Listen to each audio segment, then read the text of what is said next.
চলো গাইস, প্রথম ভিডিওটা দেখে আসি।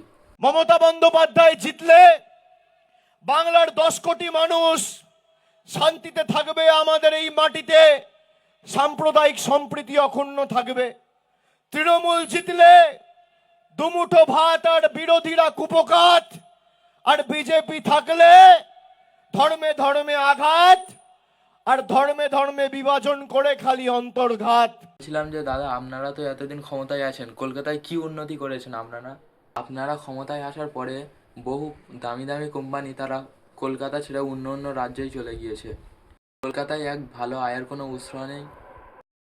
শুধু তাই নয়, কলকাতায় যারা শিক্ষিত মানুষ তারা ভালোভাবে চাকরিগুলো পাচ্ছে না। অন্য অন্য রাজ্যের লোকেরা এসে আমাদের পশ্চিমবাংলায় ঘুষ দিয়ে চাকরি করে খাচ্ছে, আমাদের বাঙালিরা আজ চাকরি পাচ্ছে না।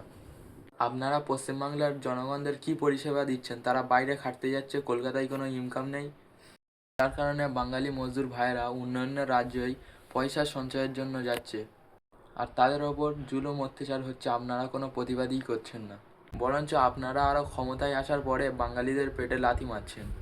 আপনারা আপনাদের পকেটটা দেখছেন, গরিবের পেট দেখছেন না। আমার একটাই বক্তব্য, এই সরকার প্রতারণা সরকার।